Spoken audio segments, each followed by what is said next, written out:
All right, Jennifer Ann, we'll check in with you again in our next half hour. All right, Hallie, let's check in with you now.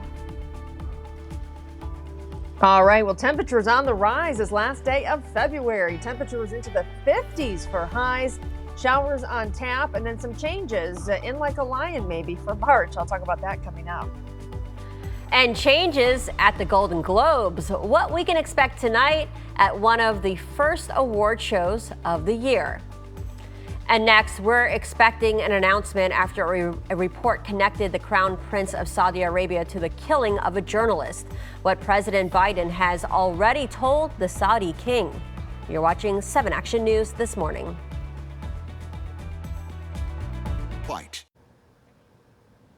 President Joe Biden says he will make an announcement tomorrow on Saudi Arabia. As ABC's Alex Perche reports, the announcement comes after an intelligence report found the Crown Prince of Saudi Arabia approved the killing of a Washington Post journalist.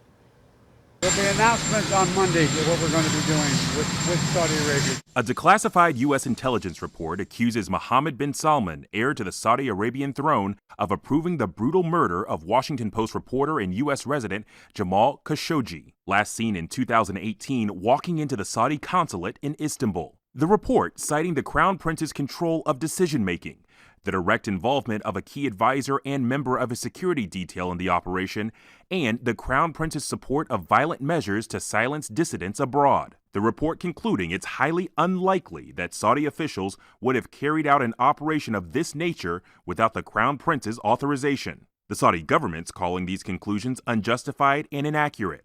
President Biden says he spoke with the king, not the prince, and told him the rules are changing. We are going to hold them accountable for human rights abuses. If they want to deal with us, they have to deal with it in a way where human rights abuses are dealt with.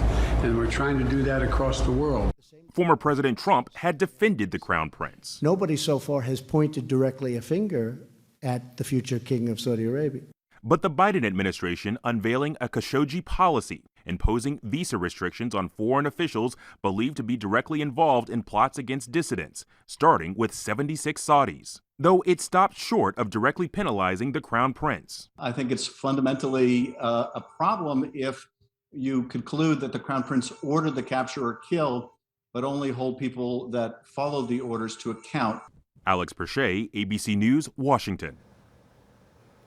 Former President Donald Trump is set to make his first public speech since leaving office.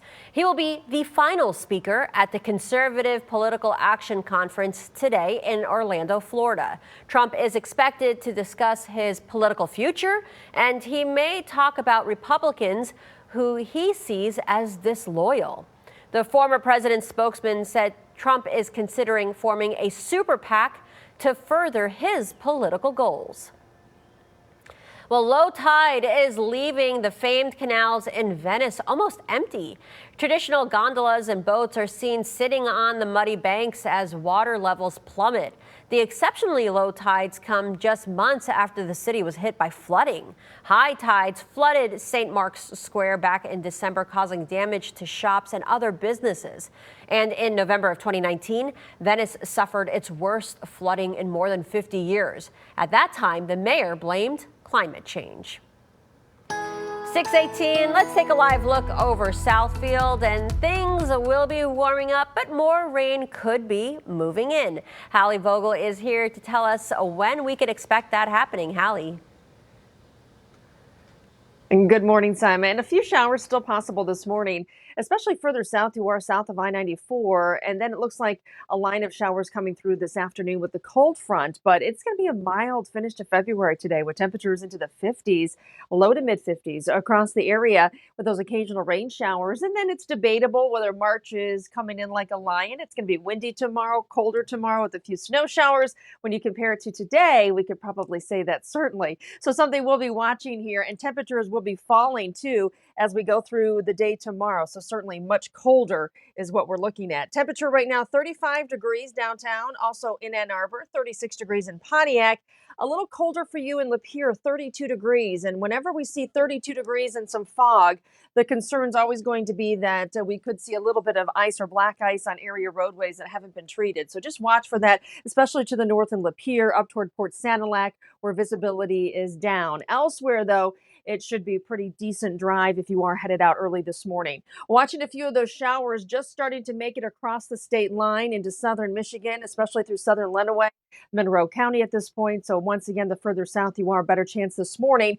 This is a system we are watching. So the warm front bringing that mild air and rain showers, the cold front pressing back to the west, that'll start to slide through and that'll bring the colder air to arrive tonight, but then even falling temperatures tomorrow. So we look at that contrast. For us, temperatures are in the 30s, down into Cincinnati, 50 degrees right now. Chicago 42, but St. Louis 55. So you can certainly see where that mild air lies. Today, temperatures in the 50s, 60s down toward Indianapolis. So kind of a nice spring treat for those to the south. But again, dealing with the rain showers region wide. Here's our hour by hour forecast. A few showers again south of Detroit move through this morning over the next couple of hours. As we head into the afternoon after 3 o'clock, the cold front starts to make its presence known, and we'll start to see those showers move in from the west. This line may certainly contain an isolated thunderstorm. We might see enough elevation and instability for one of those, but basically it looks like that line of showers comes through with the cold front. The cold air rushes in behind it. It's going to be windy with occasional, even a lake effect snow shower tomorrow with that colder air. So definitely a change. This is the outline for today. So if you're planning your day, you want to do some